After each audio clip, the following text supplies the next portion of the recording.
ಜಮೀರ್ ಅಹಮದ್ ಖಾನ್ ಮಾತನಾಡ್ತಾ ಇದ್ದಾರೆ, ನೋಡೋಣ. ಜವಾಬ್ದಾರಿ ಆಗಿದೆ.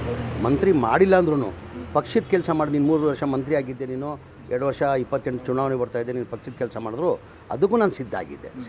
ನಿಮ್ಮ ಸಪೋರ್ಟಿಗೆ ಭಾಳ ಜನ ನಿಂತರು ಸರ್, ಕೆಪಿಸಿ ಅಧ್ಯಕ್ಷರು, ಮುಖ್ಯಮಂತ್ರಿಗಳು, ಎಸ್ಪೆಷಲಿ ಕೆ.ಸಿ. ವೇಣುಗೋಪಾಲ್.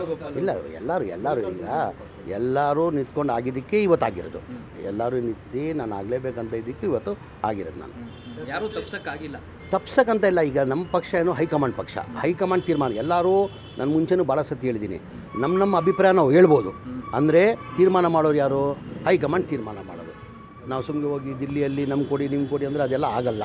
ಅಭಿಪ್ರಾಯ ಹೇಳ್ಬೋದು, ಇಂಥವ್ರನ್ನ ಕೊಡಿ ಅಂಥವ್ರನ್ನ ಕೊಡಿ ಅಂತ. ಅವರು ಅಲ್ಟಿಮೇಟ್ ತೀರ್ಮಾನ ಮಾಡೋರು ಯಾರು? ಹೈಕಮಾಂಡ್. ಹೈಕಮಾಂಡ್ ಯಾರಿಗಾನ ಮಾಡಬೇಕಾದ್ರೆ ಸುಮ್ಮ ಮಾಡಲ್ಲ. ಮಂತ್ರಿ ಮಾಡಬೇಕಾದ್ರೆ ಅವ್ರದ್ದೇ ಅಂತ ಒಂದು ಸರ್ವೆ ಮಾಡಿರ್ತಾರೆ. ಸರ್ವೆ ಮಾಡಿ ಪಕ್ಷಕ್ಕೆ ಯಾರೆಲ್ಲ ಲಾಭ ಆಗ್ತದೆ, ಅದಕ್ಕಿಂತ ಹೆಚ್ಚಾಗಿ ರಾಜ್ಯಕ್ಕೆ ಮಂತ್ರಿ ಮಾಡಿದ್ರೆ ಈ ರಾಜ್ಯದ ಜನಕ್ಕೆ ಒಳ್ಳೇದಾಗ್ತದೆ ಅಂತ ಹಿನ್ನೆಲೆಯಲ್ಲೇ ಮಂತ್ರಿ ಮಾಡೋದು.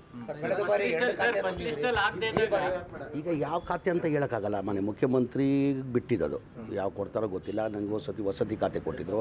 ನಾನು 3 ವರ್ಷ ಅವಧಿಯಲ್ಲಿ ಒಂದು ಮನೆ ಕೊಟ್ಟಿರಲಿಲ್ಲ. 10 ವರ್ಷದಿಂದ ಒಂದು ಮನೆ ಕೊಟ್ಟಿರಲಿಲ್ಲ. ನನ್ನ ಅವಧಿಯಲ್ಲಿ 3 ವರ್ಷದಲ್ಲಿ 79,860 ಮನೆಗಳು ಕೊಟ್ಟಿದ್ದೀನಿ. ಇನ್ನು 33,000 ಮನೆ ರೆಡಿ ಮಾಡ್ಕೊಂಡಿದ್ದೆ. ನಾನು ಜೂನಲ್ಲಿ ಕೊಡಬೇಕಂತ ಇದ್ದೆ. ಅಷ್ಟೊಂದು ಸರ್ಕಾರ ಬದಲಾವಣೆಯಾಗಿ ಮನೆ ಹೊಸ ಮುಖ್ಯಮಂತ್ರಿಗಳು ಬಂದರು. ಈಗ ಯಾವ ಖಾತೆ ಕೊಟ್ಟರು, ನಾನು ಯಾವ ಖಾತೆ ಕೊಟ್ಟರು ನಿಭಾಯಿಸ್ತೀನಿ ನಾನು. ಸರ್, ನಿಮ್ಮ ಸಮುದಾಯಕ್ಕೆ 4 ಸ್ಥಾನ ಕೊಟ್ಟಂಗಾಯ್ತು. ಯು ಟಿ ಖಾದರ್, ಸಲೀಂ ಅವರು ಸಭಾಪತಿ, ರಿಜ್ವಾನ್, ಬೆಂಗಳೂರವರಿಗೆ ಇಬ್ಬರಿಗೆ ಕೊಟ್ಟಿದ್ದಾರೆ. ಏನು ಲೆಕ್ಕ? ಈಗ ನಾನು ಹೇಳ್ತಲ್ಲ, ಎಲ್ಲ ಲೆಕ್ಕಾಚಾರ ಅಂದರೆ ಹೈಕಮಾಂಡು ಹೇಳ್ದಲ್ಲ, ಯಾರಿಗಾನ ಮಂತ್ರಿ ಮಾಡಬೇಕಾದ್ರೆ ಎಲ್ಲ ಥರ ಅವ್ರು ಸರ್ವೆ ಮಾಡಿ ಮಾಡೋದವರು.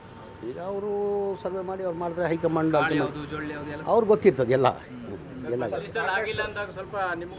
ಹೇಳಿಲ್ಲ. ಆವತ್ತೇ ನಾನು ಮಾಧ್ಯಮದಲ್ಲಿ ಹೇಳಿದ್ದೀನಿ, ಫಸ್ಟ್ ಲಿಸ್ಟಲ್ಲೇ ನಾನು ನಿರೀಕ್ಷೆ ಇಟ್ಕೊಂಡಿದ್ದೆ ನಂದು ಆಗ್ತದಂತ. ಅದು ಆಡಿಯೋ ಬಂದಿದ್ದರಿಂದ ನಾನು ಹಿನ್ನಡೆ ಆಗಿದೆ ಅಂತ ಮೊನ್ನೆ ಮಾಧ್ಯಮದಲ್ಲಿ ಹೇಳಿದ್ದೀನಿ. ನಾನು 2ನೇ ಪಟ್ಟಿದಲ್ಲಿ ನಿರೀಕ್ಷೆ ಇಟ್ಕೊಂಡಿದ್ದೀನಿ, ಆಗ್ತದೆ ಅಂತ ನಿರೀಕ್ಷೆ ಇಟ್ಕೊಂಡಿದ್ದೆ.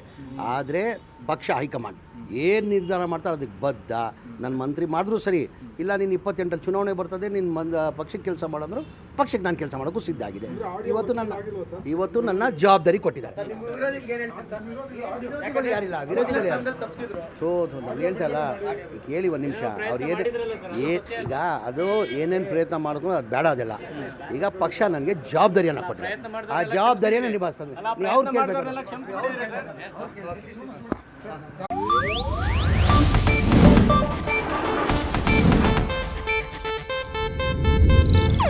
ಇದು ಏಷ್ಯಾನೆಟ್ ನ್ಯೂಸ್ ನೆಟ್ವರ್ಕ್ ಪ್ರಸ್ತುತಿ.